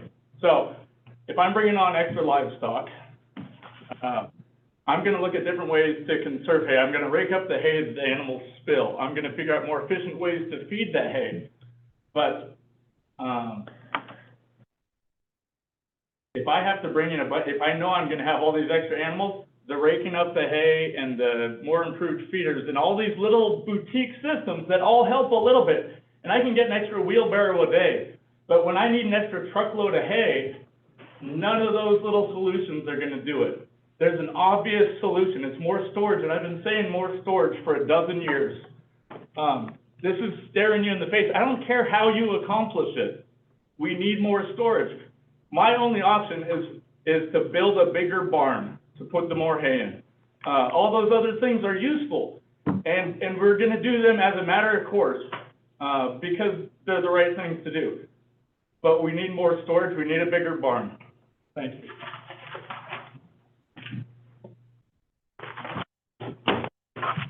Okay, so we're talking about Centennial? Yeah, are we just gonna model it?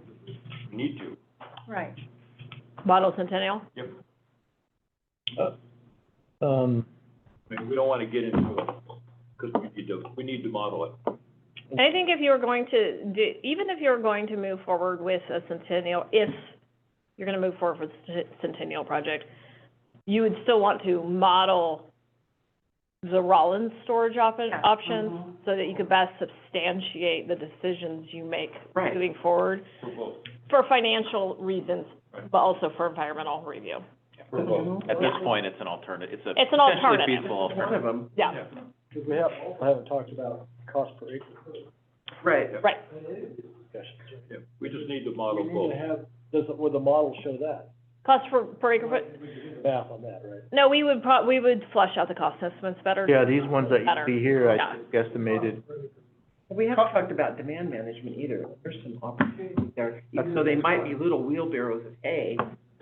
Let's go, let's. You know, to use your analogy, which I appreciate, they, you know, when you add them together, they can be something that we can do. And my guess is we could do those more quickly than either a Rollins race or a Centennial.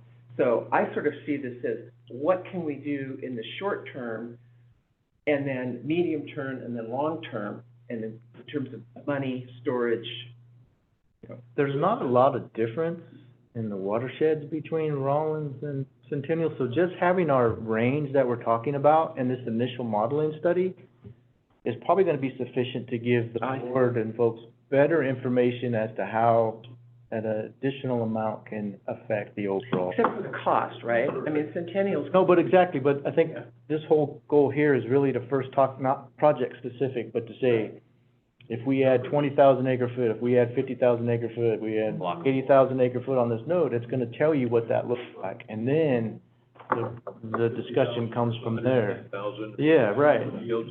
But Ricky did a great segue into demand management. Yeah, that's the next phase. Okay, so we're gonna model the Rollins options and Centennial. Yes. Yes. Well, I'm with you, like 50,000 acre feet, whether it's on this side of the dam or that side of the dam, doesn't really matter.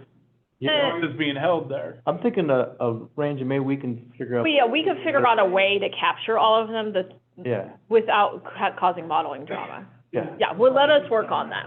Yeah, 'cause the rest of it's a dollar per acre foot. Right. Let's just run piles of modeling runs, yeah. I do think we should Good term. include the interest too. I mean, that's gonna be a big variable in cost, so. And the timing. I think the goal here, right, is to say, ultimately, if, yes, we support that we need to have some type of storage, Yes. then you're gonna go into the details of the different options and what those costs and the efforts and the impacts, et cetera, right? Yeah, Now it's just, the idea is just to flesh out options, and Yeah. one option would be to increase the amount of storage in the system. Right. How we do that ultimately would be a bigger, longer discussion. Fair enough. Okay, so we are going to model. Storage. Yeah, there you go, perfect. Okay. Yes, demand management. Demand management. So the first one, conservation. This is basically, what we talked about is just changing the triggers, the thresholds in which we implement the drought contingency plan, be more aggressive in when we do that.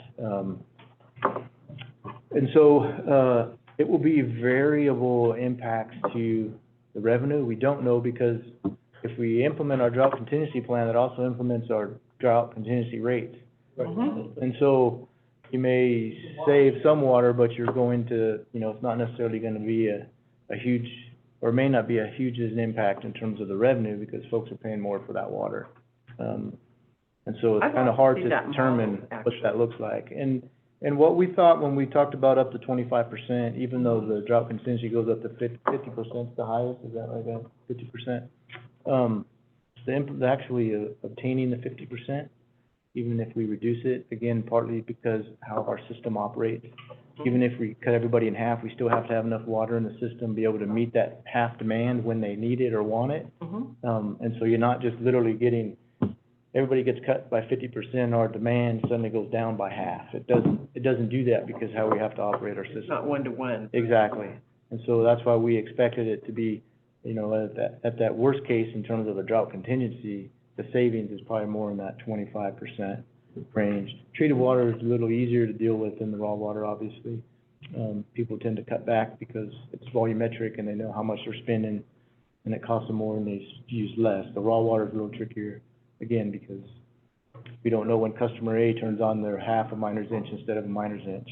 So we would preclude customers from increasing their let's say if I get a miner's inch now, I would be precluded from suddenly increasing to 2 miner's inches and then having you cut me back to 1 miner's inch. Yeah, that could be one of the options, right? Or now you have 1 miner's inch, now we're telling you, we're gonna implement our drought contingency plan earlier, so now you're only gonna get half an inch. Okay, so We're a lot gonna of. reorifice you to half an inch, which is very labor intensive, Yeah. but, Very expensive. I mean, to get actual buy-in, it's reorificing of the facilities in order to do that, right? Yeah. And again, you buy an inch and you use it half the day, we cut you in half, you're gonna use it the full day. So again, that's why we don't expect a one-to-one type of a deal. And then, that's part of the question about whether there's some issues with the water code if we arbitrarily start reducing water available for folks. That's why we put that in there too, and Dustin could speak more to that if he needs to. Right.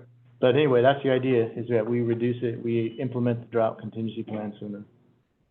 Be more aggressive in having folks cut back on their usage. And on the revenue thing, we'll address that during probably Prop 218 water rates. You would have to, but as I've shared before, nothing makes people more angry than implementing a rate. Here, here. Yeah. I have a witness. Absolutely. Well, I Well, once support it's running Ricky's out of comment water. of modeling. Yeah, I would like to see it modeled, and, you know, it doesn't have to be, I mean, that's the thing about some of these options, is you go up to 25% of demand, up to 32,000 acre feet. Well, that's a huge number, you know, so maybe the demand management could be, the goal could be something, 50% of that, or something, you know, and just sort of play with the ranges or the bookends. Yeah, and understand that 50% was just based on the drought contingency plan, right? When we actually talk about the IDC modeling, remember, is you remember what the soil needs for the moisture, et cetera. Sure. All that has got to play into it, so it's not quite so cut and dry either, but I get it. we can take a look at it, figure out a reduction amount, and see how that looks. Also, remember the low demand scenario already included 20% That's- reduction. That was all the time, that wasn't just in dry years. Right. So that is So, essentially mimicking a drought contingency plan. This model is gonna be significantly difficult to do, because at the same time that you're gonna ask people to have more drought contingency, they're begging for a longer season. correct. And we can see it now, you look out, the cows are eating dry grass right now. Yeah. So, Well, this is a hard- major difficult topic to have with ranchers And so that's part of that, you know, our roughly 25%, which Jennifer mentioned, which is 20% we've already done, is that one option scenario, so. So remember, underneath NID. low demand scenario, dry climate change scenario, there was still unmet demands. So remember, that already includes a 20% reduction.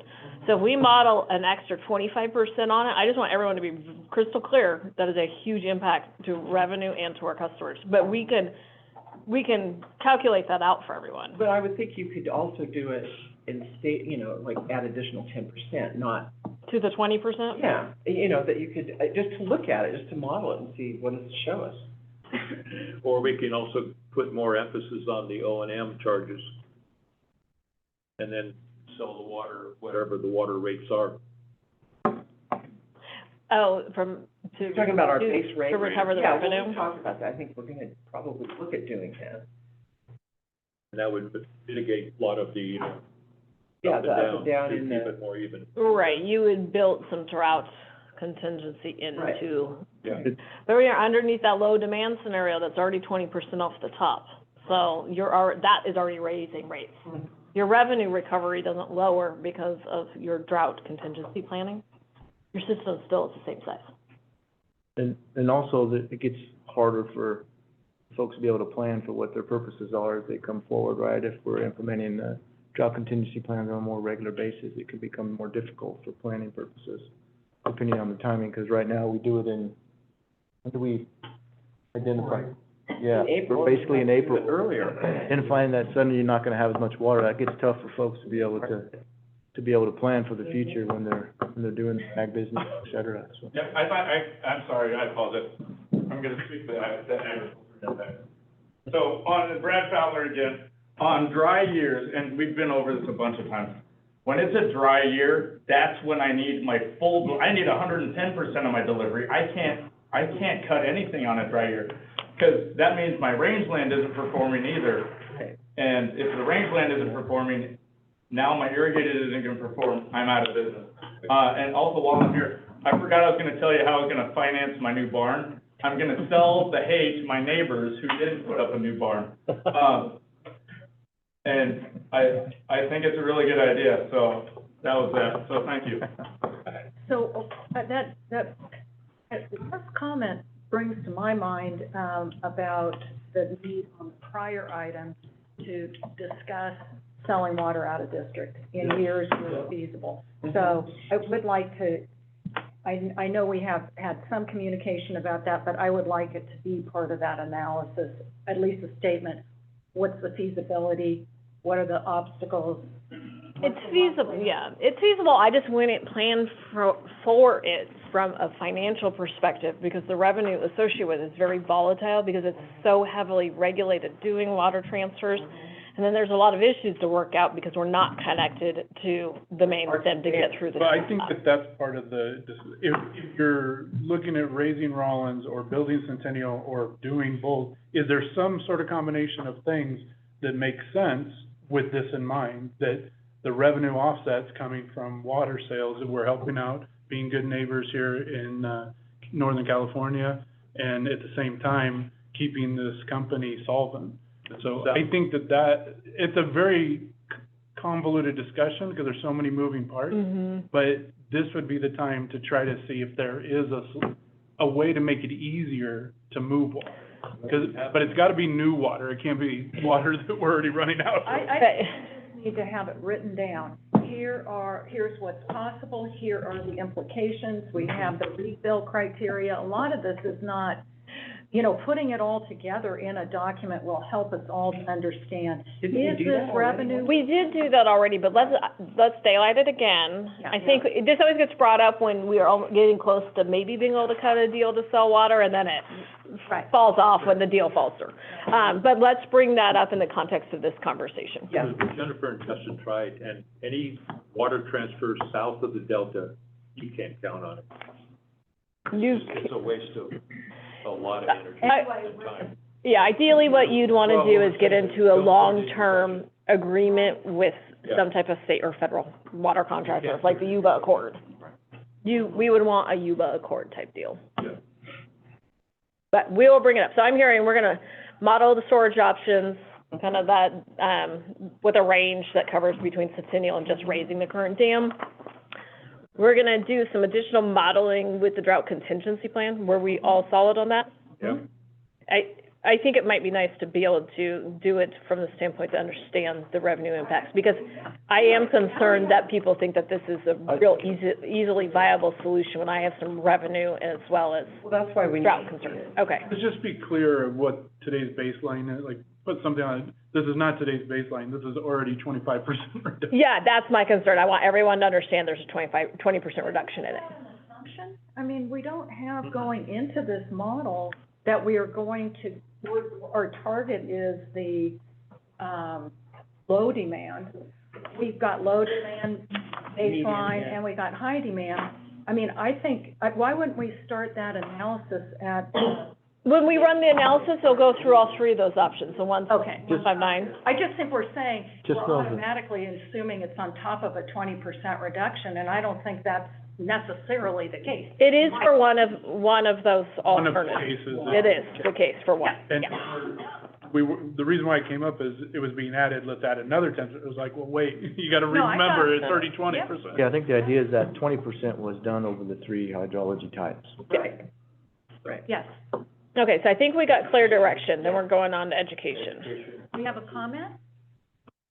Yes, I've been, Tracy reminded me of how long I've been spending on this very issue, but I'm glad that I didn't zoom in today, that I was here, because I actually heard the board talk about selling water outside the district.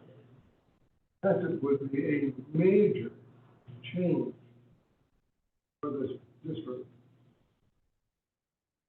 And it's shocking to hear that it's considered a viable alternative. So, hey, Michael? Yeah. So, NID has sold water out of district for a long time. We do it every year. Yeah, Nevada City, Grass Valley, and there's some others. It would only be during a surplus. Excuse me? It'd only be during a surplus that water would be sold elsewhere. And we have to declare a surplus. Talking about building a new facility in order to create a surplus so that you have something to sell? No. No. To finance the capital structure? No, just to meet current demand. Can we, Well, Michael, you're only gonna build a capital facility for current demand. What are you gonna have to sell? It's a good Good question. point. I think this It will, appears to me that you're talking about creating storage for water that will be so expensive, you won't be able to buy it. Well, The locals won't be. Locals, right. well, Southern California will be able to buy it, the Bay Area will be able to buy it, but no, your point's good. The thing is that's why we were talking, we're not going to budget anything for water transfers as a guaranteed source of income or Yep. to pay for anything. The water transfer market is very volatile depending on the specific water type year, but also the regulations, refill criteria, the process set for that particular year. That's why my recommendation is not to include that in your kind of financing plan. and I think this will become more clear when the modeling is done and we have further discussion where we really talk about, here are the obstacles and here's the opportunities, because we have found that it's not as easy as it might appear to be, even if we had the water. So your point is well taken, and I appreciate it. and I'll stay tuned. Yes, What please else do. will you say?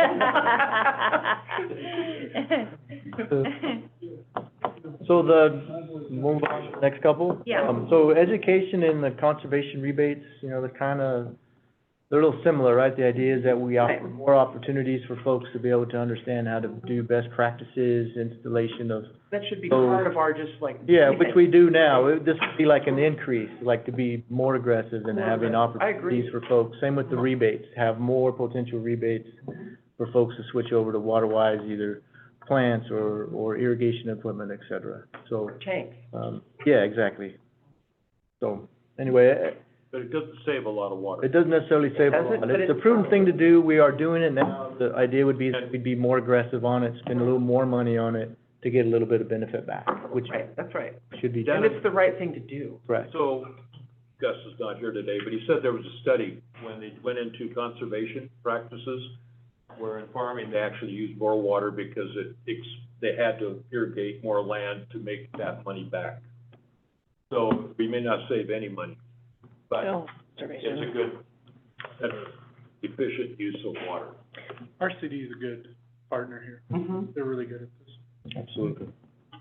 We gotta, Yep, the next one is, hierarchy for water users. I'm not sure this is even feasible, and Dustin will probably jump in on this a little more. Yeah, I don't like this one. The idea being is that you identify a hierarchy of who gets the water first. Is there an example? Are there people doing this right now in water districts? there's a hierarchy in the water code for curtailment. yeah, That I wouldn't so- go anything Curtailment. beyond that. No, not to my knowledge. What you're referring to is the water code provision that says the highest and best use of water in California is domestic, and after that, it's irrigation. But yeah, the heartburn for me is, our obligations to the customer end at the meter or the box. Mhm. And what that customer chooses to do with their water at that point, because they purchased it, Right? except for limited exception, really isn't our business.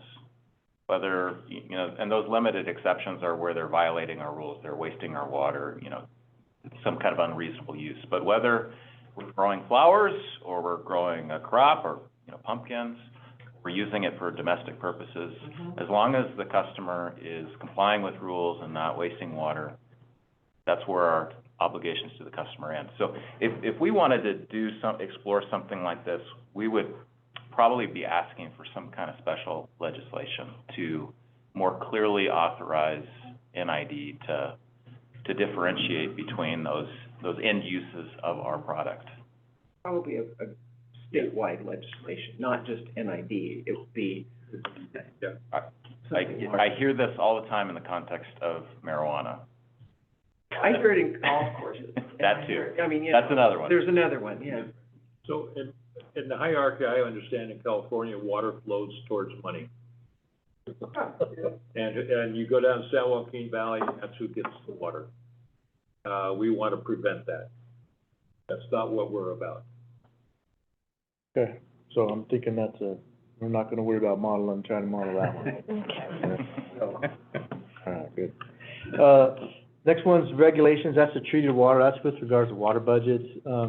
We're basically meeting that demand now, so Right. implementing that really isn't gonna save much, plus treated water system in general uses a very small portion of our overall demand. So there's really not much there, I don't think, to talk about with regards to that.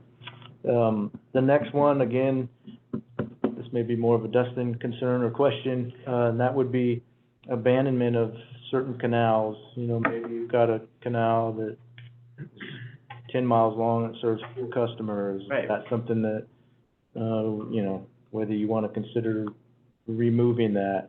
Do we have to model that, or just, I don't think you can model, just my personal opinion, you can't model this. This is such a fact-intensive,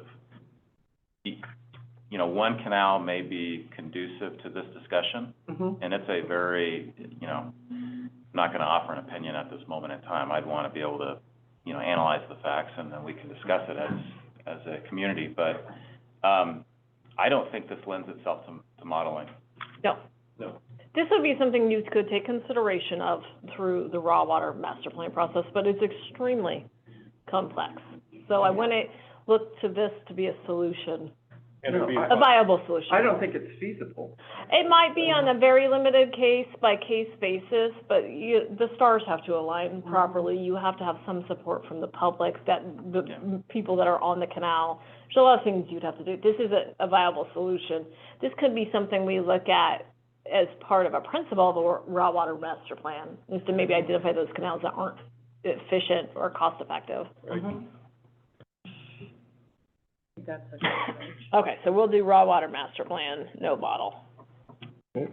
So only, in theory, 2 left, one has 2 parts, so, the next one is the potential to look at trying to reduce the in-stream flow for the new FERC license. Yes. Yes, What we're hoping we can do process- that, and I know it's the co-owner thing. How do we initiate that process? I don't, We need to do some thinking about it more. We've kind of on the surface have talked about it, but haven't made any formal type requests. So let us flesh this out. well, again, as you weigh it next to whatever unimpaired flow requirements we're gonna have. I mean, We are doing, just so the board is aware, we are doing modeling to model the unimpaired flows just for our comment letter. That's outside the plan for water process. So we'll be able to provide that, those impacts to you. Okay, good. Again, anybody in the audience object to that? Well, the idea would be that you would get alleviate some of the wet year flows, so you increase your carryover storage going into a dry year. Right. So you can mitigate some of your unmet demand. Yep. Okay, good on that. Okay, so the last one is the reduction in irrigation season, and there's 2 different pieces. I know we've talked a lot about folks wanting additional time at the end of the shoulder season, hard for me to say that. But this was the idea to help reduce some demand, would be in a wet year, potentially starting the season later. And as mentioned, it's probably not a good idea, but in the dry years, actually cut the season off 1 to 2 weeks shorter. Didn't Chip do some analysis when we were back a couple of years ago, Chip, about cutting the water off 2 weeks earlier, and it came up with, there was literally 0 savings or very small savings? You know, it also, excuse me, it all depends on the year type you're in. But as a really rough guesstimate, on those shoulder sides of the season, we're about 3,000 acre foot. Right, that's what I remembered, it wasn't A week? Not much. Yeah, that's where that 6 to 10 general number came from on the sheet. spring, that's gonna be a smaller number than that, and a dry fall, it's gonna be a much larger number. Right. So, again, planning becomes difficult. Yeah. When it was 2021, when we were having some more significant shortages, and we were having to take consideration of not only increasing the stage of the drought contingency plan, but we did have several conversations with the ag community, and it was very clear from the representatives that were there that the water matters to them, that cutting the season Yes. could be detrimental, and specifically given a specific crop type, whether it's hardwood trees, there could be lasting damage even to rangeland. The root crops. Yeah. Lasting. No, so, although would be an easy trigger to pull for us, it does have, operationally, easy. Customer impacts, high. How So about I the, would, how about the one, the wet winter delay irrigation start? Because this was a classic year. I didn't start irrigating until, I think, close to June. That could be an option where you time it more based off of real-time weather data and temperature, and Brad, when I did you would start push. putting water on the field? As soon as the canal is wet. Right. no. And it's been that way for, While it's raining, we're out moving water, because it's not gonna keep raining. yeah. you Yeah. gotta irrigate immediately. That's, so And the for guys who 6 didn't- months, that's a full-time job. Yeah. And CHIP we monitor weather, actual real-time weather Right. patterns, so we will start reducing canal flows if we see a big storm coming in, so we do save water from that. I'd like to segue one thing with Jennifer, because say, if you cut off 2 weeks in October for the ag community, and that is real damage to the ag community. What I think the ag community is saying now, if you cut it off before November 1st, or even a little later, it's real damage. So that 2 weeks we're thinking about of October 1st to the 15th, think of it really until November 1st. And we may be seeing in the future, all through November, it's gonna be dry. So, You'd have more people buying fall water. yeah, well, If it's available. if it's available. Right. And that's the problem. I think we have to realize the damage can be done from October 15th through November 15th. Well, I'm fertilizing my flowers right now, and that ground is bone dry. Yep. So I do think perhaps the modeling would be, and I think you had intended to do this, I mean, if we model extending the irrigation season, that's fine. It's just gonna increase our shortfall in those dry years, and so, but I don't think it's a bad thing to model, just so we know. I mean, if we, And likewise, shortening the season on the front end if it's easier. yeah, although we hear that that's not It's just- viable. We just I think we it's irrigate beginning. when the water comes. Yeah, But but if it's a wet year, there's been times when you could have held it on the hill for another week or two, and that would have been okay. Mhm. Uh, I think, I'm telling you that when the water's in the canal, we're moving it. It's just year by year though, right? I mean, Yeah, I'd buy fall water right now. We would be irrigating right now. oh, for sure. Let us do some thought on how you would model this. okay. I think you can, and I think we have enough model runs left, so we can Yes. model extension of it. Otherwise, So, just so we're all clear, that I'm clear, we're modeling extending yes, irrigation season. right. yes. Okay. And the mandarin growers in Placer County will be very happy, because they could lose their whole crop. so Yeah. then, in the last minute and a half, I forgot, there was one more, that was a treated water system loss. Yeah, this is, Again, relatively small, we already do that annually as a requirement. It would just be spending some more money and effort to try to find additional leakage in the system, which is gonna be a very small number to our overall demand impacts. But you can get acoustical equipment, you can do ground, you can do a bunch of different things to try to help identify additional losses in the treated water side, but we're already or below the industry standard. I think the standard's typically 16%, give or take, and we're about 10%, so we're already below what right. a lot of folks do, so, You guys crush it already. yeah, it's not gonna save you a lot. Treated water?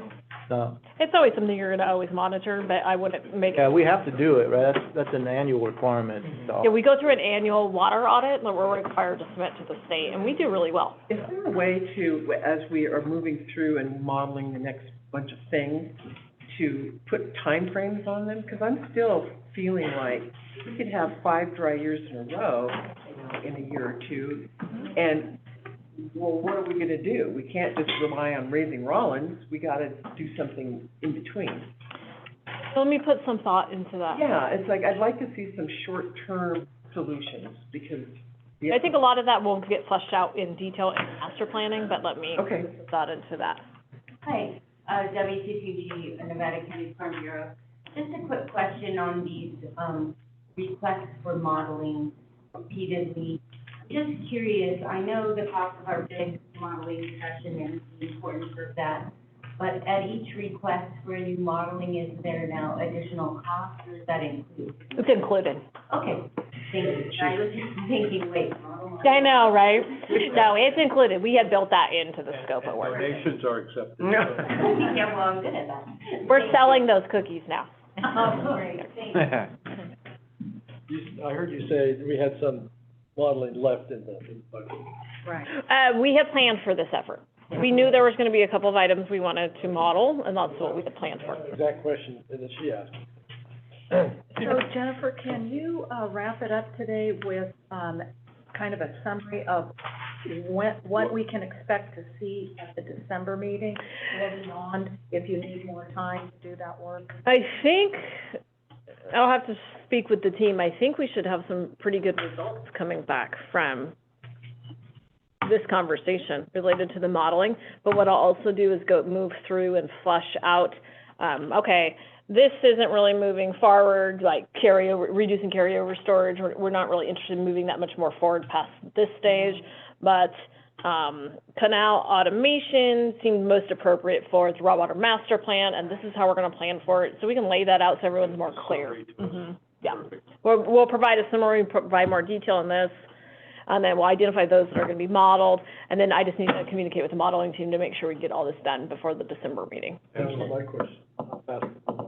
I think, we should be able to get it done by December. Well, we will. Yeah, I know, that was like a half, he did this. They like to work evenings and weekends a lot. Yeah. I have a sort of a summation question, because, so for our consultants, is there anything that we overlooked in this that you could say, gosh, it might be good if you gave some thought to adding this in? And then the same question for our audience, is there something that we've overlooked? Thank you very much, I appreciate the opportunity. Yeah. First of all, I want to say that Doug and I and his team and NID communicate often, and we go over a lot of details, and we probably go to the board in the future based on our conversation.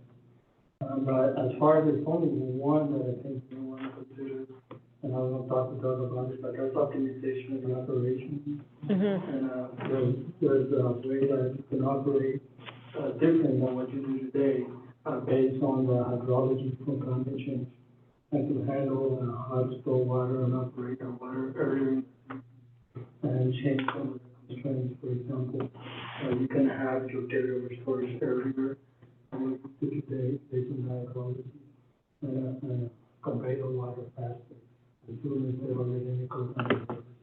I'm really interested in exploring those operational things that you're describing.